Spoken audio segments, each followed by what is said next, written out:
Muito boa noite, sejam todos muito bem-vindos e bem-vindas à edição desta sexta-feira, dia 26 de setembro de 2025 do Cidadania S.A., seu jornal diário com as notícias e os absurdos do Brasil e do mundo.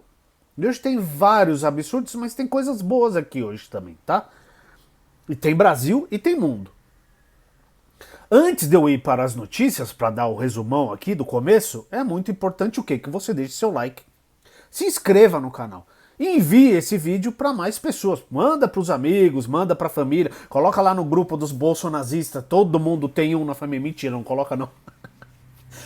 E do que nós vamos falar aqui hoje? Vamos falar de Netanyahu na ONU, tem os absurdos que ele falou, tem vídeo, tem link aqui com o vídeo para vocês assistirem o plenário vazio praticamente. Vamos falar de Conselho da ONU impondo sanções ao Irã. Isso aqui é um absurdo, não é um absurdo, mas eu vou falar disso. Tarcisinho pulando fora da eleição presidencial no ano que vem. A Lei Rouanet pagou o pessoal que cantou lá no domingo passado? Não pagou não. 70% dos brasileiros desaprovam a Câmara. Achei o número baixo, tá? Tinha que ser maior. E a anistia, vai ou não vai? E sortearam o relator do processo contra o Eduardo Bananinha. Para surpresa de 0 pessoas, eu vou trazer para vocês aqui quem foi o sorteado, tá bom? Então, antes de eu ir para as notícias, deixa o seu like aí e se inscreva no canal, tá bom? E não esqueça, tudo que eu falo, todas as notícias estão aqui na descrição do vídeo. Leiam, enviem pra galera, enviem pros amigos, mande aí pros seus parentes, manda pra aquela tia chata bolsonazista, sabe? Manda pra ela lá pra ela ler, quem sabe? Não sei se sabe ler, de repente ela sabe, né? Então vamos começar com o Brasil. 70% desaprovam a Câmara. Lembra que eu trouxe no vídeo de ontem que a aprovação do Lula chegou a 50%. É da mesma pesquisa, tá? Além de mostrar que a aprovação do governo Lula avançou 7 pontos em 2 meses e alcançou 50%, como eu trouxe no vídeo de ontem, a última pesquisa IPESP, divulgada quinta-feira, ontem, tem péssimas notícias para a Câmara dos Deputados. Ah, que triste. Que acumula desgaste. A desaprovação ao trabalho da casa chegou a 70%, alta de 7 pontos em relação a julho, estava em 63%, segundo a mesma pesquisa IPESP. Então, o Lula foi de 43 para 50 na aprovação e a desaprovação da Câmara foi de 63 para 70%, tá bom? O cientista político Antônio Lavareda, responsável pelo levantamento, explicou ao Estadão que o movimento está associado ao motim ocorrido no plenário em agosto e à tramitação da PEC da bandidagem. E não é só isso, é tudo que eles estão fazendo. O sequestro da pauta da isenção do imposto de renda que não anda de jeito nenhum. Semana que vem vai ser votado. Vamos ver. Anistia. Tem um monte de coisa. O banana do presidente da Câmara, né? Tem várias coisas aí. Várias coisas aí. Tá? O Senado Federal apresentou leve oscilação positiva. 1 ponto a mais na aprovação, que agora é de 26%. E 2 pontos a menos na desaprovação, que recuou a 59%. Lembrando que o Senado enterrou a PEC da bandidagem, tá bom? Matéria tá aqui na descrição do vídeo. Vamos continuar pelo Brasil e pela Câmara, pelo Senado. A anistia enfraquece no Senado e Centrão pode perder chantagem na isenção do imposto de renda.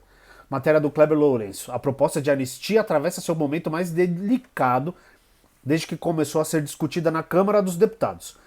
Enfrenta resistência aberta no Senado e está cada vez mais fragilizada pelas disputas internas entre os dois lados do Congresso. Um dos focos da crise é o incômodo do presidente do Congresso, Davi Alcolumbre, do União do Amapá. O senador não esconde a insatisfação com a decisão de Hugo Nem Se Importa, do Republicanos da Paraíba, de levar adiante um texto próprio da Câmara, rompendo o acordo inicial que previa a tramitação do projeto construído pelo presidente do Senado, Rodrigo Pacheco, do PSD de Minas. O antigo, né, presidente do Senado. A versão de Pacheco preservava a pena de Jair Bolsonaro mantendo o ex-presidente fora do alcance da anistia. A escolha de Mota, ao atropelar esse arranjo, abriu um atrito direto com Alcolumbre, que passou a enxergar a movimentação como uma afronta à liderança do Senado. Lembrando que o Alcolumbre bateu no Eduardo Bananinha semana passada, hein? Falou lá muito claramente sobre ser contra o cara tá com mandato ainda, sendo que tá lá nos Estados Unidos descendo o cacete no Brasil e atrapalhando tudo.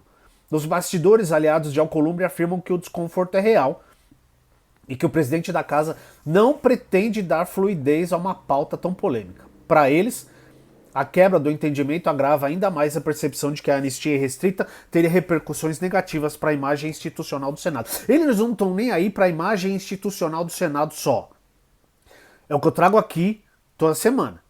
O ano que vem vai se renovar 2/3 do Senado na eleição. Tá? 2/3 das cadeiras serão renovadas. E eles sabem o quão mal pegava a PEC da bandidagem e pega o PL da anistia, que agora tentaram mudar a roupa para PL da dosimetria. Você pega um bode e coloca um terno no bode, ele continua sendo um bode. Então não adianta trocar a roupa do PL da anistia e falar, não, é a dosimetria, é a mesma porcaria. Eles querem salvar o Bolsonaro da cadeia. É isso. Tá? Então eles não estão preocupados com a imagem constitucional da Câmara, blá blá blá. Não, estão preocupados com o desgaste para a eleição do ano que vem. Tá? Esse é o grande ponto, tá bom? Esse é o grande ponto. Leiam, a matéria tá aqui. E para acabar com a maravilha de Brasília, relator de processo contra Eduardo Bananinha é aliado da família Bolsonaro. Ah, que surpresa. Vocês estão surpresos? Eu estou muito surpreso. Deputado delegado, botou delegado, já para, né, meu? Deputado delegado Marcelo Freitas é aliado da família Busca Pix. A reportagem da Manuela Borges, grande Manuela Borges, tá?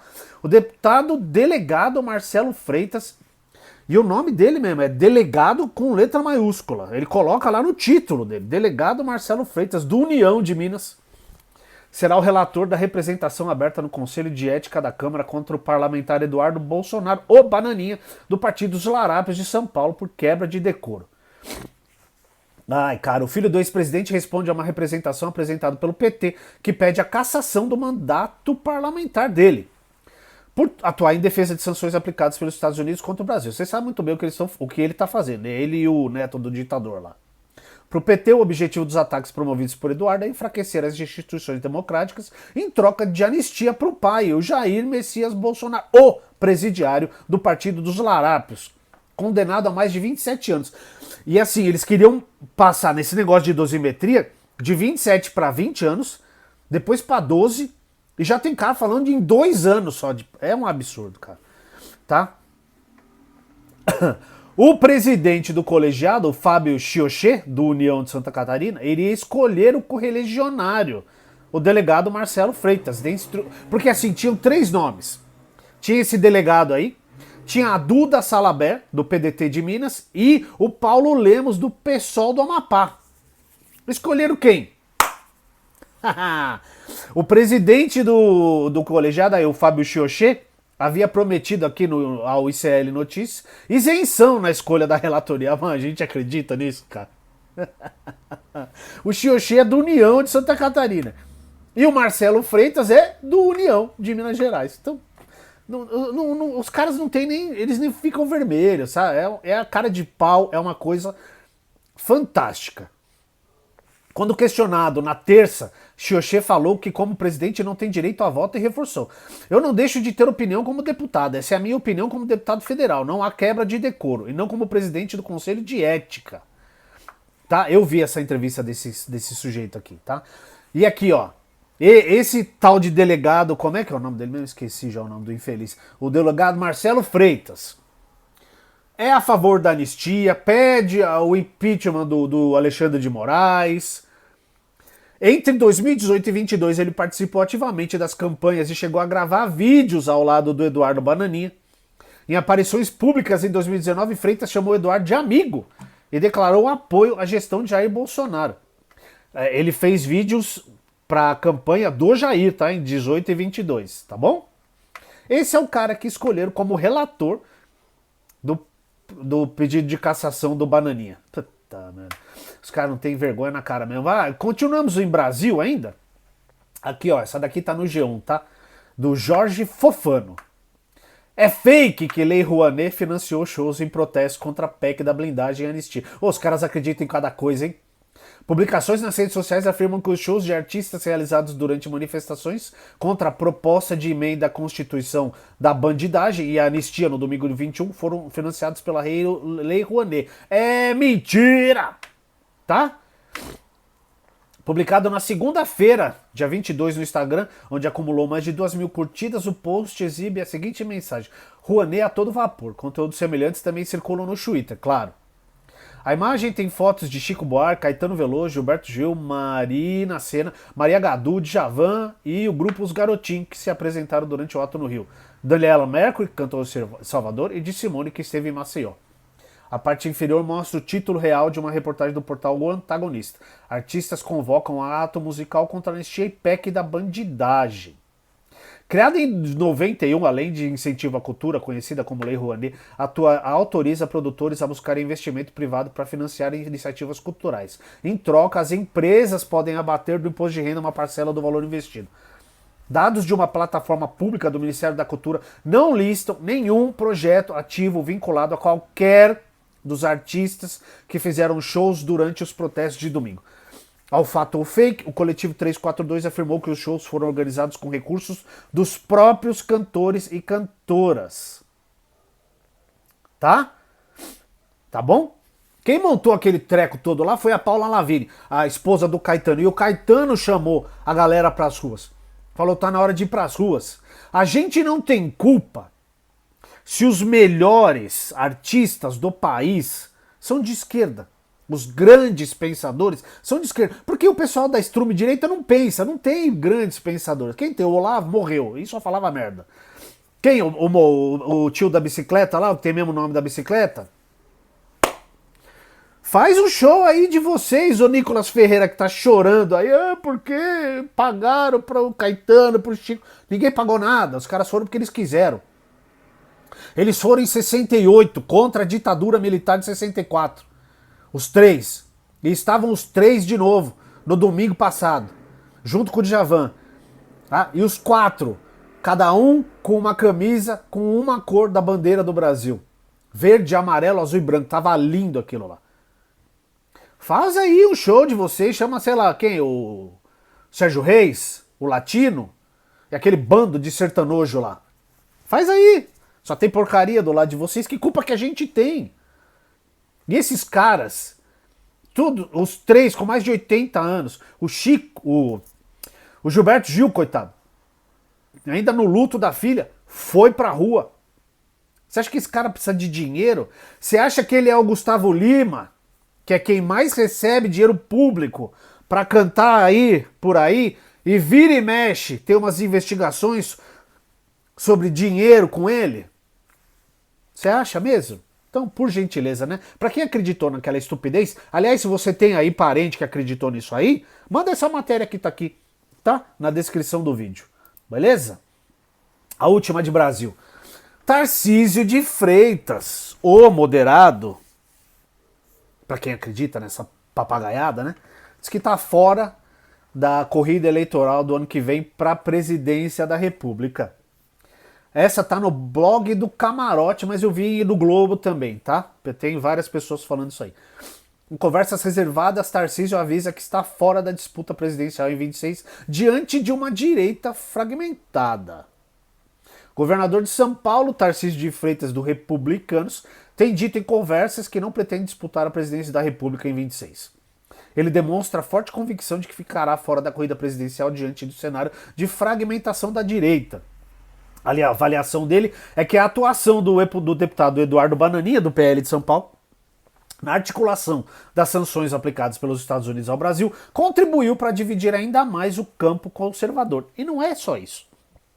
Ele tem atribuído a essa movimentação a recuperação da aprovação do presidente Luiz Inácio Lula da Silva do PT, que até junho enfrentava desgaste e queda de popularidade. O ponto é esse. Ninguém quer enfrentar o Lula. Porque o Lula, até hoje, desde que ganhou a primeira, não perdeu mais. Ele não perdeu nenhuma eleição desde a primeira que ele ganhou. Entendeu? E a aprovação dele está subindo. O Tarcísio sabe que ele corre o risco de trocar algo muito certo, como a reeleição, infelizmente, a reeleição em São Paulo, porque o interior de São Paulo é uma nojeira, não todos, mas a grande maioria do pessoal do interior de São Paulo é reacionário pra caramba e vota nesse tipo de figura nefasta como o Tarcísio de Freitas. Então ele não vai trocar uma reeleição praticamente garantida por uma aventura de tomar um cacete do Lula na eleição presidencial. E aí ele fica sem nenhum cargo público. É esse o ponto. O que eu li hoje também é o seguinte: ele estando fora, ele vai se reunir com o Bolsonaro. Eu trouxe isso aqui essa semana já. Ele pediu e o Alexandre de Moraes, que é assim com o Tarcísio, deixou ele visitar o presidiário lá. Porque não vai falar de eleição. Porque também saiu essa semana uma matéria de que o Bolsonaro estava muito próximo de admitir o apoio para o Tarcísio na presidencial. Só que o Tarcísio já não quer. Então, o que se fala hoje é que o candidato que vai ser apoiado, principalmente pelo Kassab e provavelmente pelo Tarcísio também, é o do Ratinho Júnior. O que a família Buscapix vai fazer, a gente ainda não sabe. Se vai ser o Eduardo, não vai. Porque o Eduardo esquece, o Eduardo tá fora. O Jair também não. Então sobra quem? O Flávio? A Michele? Não sei, tá? Vamos ver se isso se mantém. É o que saiu hoje aqui, não só na coluna do Camarote aqui do G1, mas também no Globo, tá?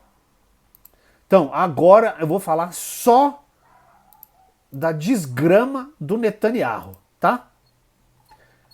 Cadê? Pera aí. Eu não posso passar o vídeo, tá bom? Mas o vídeo tá aqui na descrição.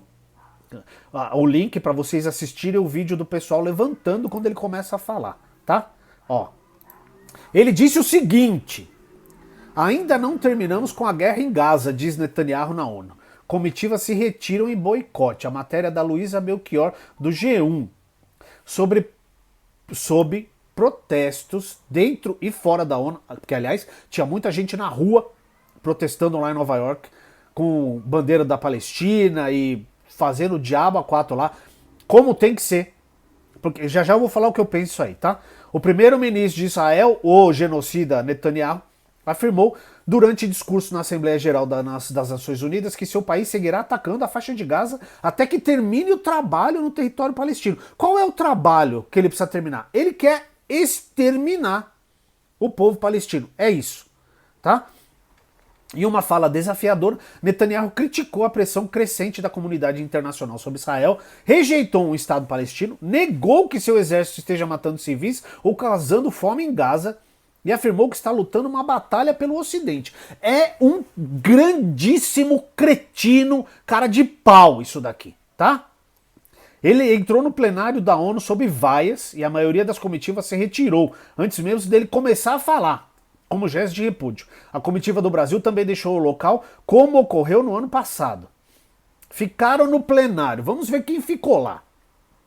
As delegações dos seguintes países: Estados Unidos, Reino Unido, Noruega, França, Itália, Espanha, Finlândia e Suíça, além de uma comitiva da União Europeia. Ao longo do discurso, houve aplausos por parte de pessoas que estavam na plateia, local reservado a convidados dos países membros da ONU. Como é que alguém aplaude esse Hitler dos novos tempos aqui? Ele afirmou que já conseguiu eliminar a maior parte da ameaça do Oriente Médio.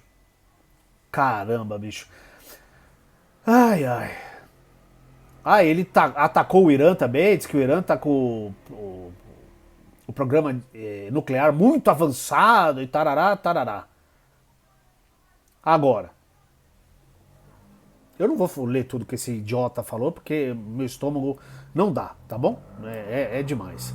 Agora, o que a gente está assistindo hoje no mundo é o genocídio de um povo. Tá? Esse cretino chamado Netanyahu, ele já bombardeou 7 países ali na região. É Síria, Iêmen, Catar, Palestina, diabo a 4.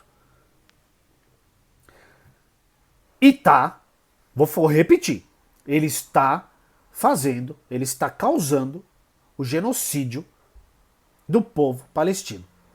Como Hitler fez, ou tentou fazer, com os judeus. Vocês imaginam o Hitler subindo no púlpito da ONU no meio da Segunda Guerra Mundial para discursar? Vocês acham que isso aconteceria? Isso não aconteceria, tanto que não aconteceu. Por que a gente tem que assistir a ONU permitindo que esse criminoso de guerra, que tem um mandado, de prisão contra ele, ele só pode andar nos Estados Unidos e em Israel? Por que esse cara não sai da ONU preso? Ele está matando crianças, mulheres, pessoas inocentes há quase 2 anos. Começo de outubro vai completar 2 anos. Tá? Por que ele não sai de lá preso? Por que não existem sanções contra Israel por parte da ONU, por parte do Comitê Olímpico Internacional, por parte da FIFA? A Rússia tá. O Putin tá. Com razão, que foi atacar a Ucrânia, que estava quieta. A Rússia tá fora da Olimpíada. A Rússia tá fora da Copa. O Putin não pode ir na Assembleia da ONU. Por que o Netanyahu pode? Por que Israel não é eliminado como país das competições do Comitê Olímpico Internacional, ou seja, a Olimpíada de Verão e a Olimpíada de Inverno, e a FIFA, Copa do Mundo? Porque a UEFA decidiu que Israel está banida das competições organizadas pela UEFA. Tá? Então, Eurocopa, Champions e as outras coisas lá. A FIFA não. Por que será? Eu vou te dizer por quê. Por causa da pressão dos Estados Unidos. Simples assim. Tá? Simples assim. Tá bom? E aí ele falou sobre o Irã. Olha aqui, ó. Conselho de Segurança da ONU decide reimpor sanções ao Irã, acusado de violar acordo sobre programa nuclear. Iniciativa da Rússia e da China para adiar o retorno das sanções das Nações Unidas ao governo iraniano fracassou. Apenas 4 dos 15 membros do Conselho votaram a favor do projeto. O Conselho de Segurança da ONU votou a favor de reimpor sanções ao Irã. A medida, que está prevista para passar a valer às 21 horas de hoje, horário de Brasília, foi confirmada depois de uma votação nesta sexta-feira. Uma iniciativa da Rússia e da China para adiar o retorno das sanções das Nações Unidas ao governo iraniano fracassou. A proposta previa que a resolução do Conselho que rege o acordo nuclear iraniano de 2015, que expira em 18 de outubro, valesse por mais 6 meses, ou seja, até 18 de abril de 26. Apenas 4 dos 15 membros do Conselho votaram a favor do projeto de resolução apresentado pelos 2 países. 9 votaram contra e 2 se abstiveram. França, Alemanha e Reino Unido acusam Teherã de violar um acordo de 2015, que visava impedi-lo de construir uma bomba nuclear. O Irã nega. Após a votação, o representante do governo francês na ONU afirmou que o retorno das sanções não significará o fim da diplomacia com o país. Aspas. Esse conselho não tem a garantia necessária de que haja um caminho claro para uma solução diplomática rápida, disse a enviada britânica às Nações Unidas, a Barbara Wood, após a votação. O ministro das Relações Exteriores ao Irã, Abbas Araqi, apelou ao presidente do Conselho para declarar a decisão ilegal e fez ameaças, culpando os 3 países europeus e os Estados Unidos. Ao ignorar fatos, espalhar falsas alegações, deturpar o programa pacífico do Irã e bloquear a diplomacia, eles ativamente e intencionalmente abriram caminho para uma escalada perigosa. A diplomacia nunca morrerá, mas será mais difícil e mais complicada do que antes. Aí eu te pergunto, contra o Irã pode, contra Israel não? Por quê? Porque Israel é o cachorrinho dos Estados Unidos? É isso aí, pessoal. Essa foi a edição de hoje. Sexta-feira, 26 de setembro de 2025. Muito obrigado a todo mundo que assistiu. Deixe seu like aí, se inscreva no canal. Leiam as notícias que estão aqui na descrição do vídeo. E envie o vídeo para seus amigos, envie as notícias, principalmente esse negócio da Lei Rouanet que estão falando um monte de abobrinha nas redes, tá bom? Grande abraço e até o próximo vídeo.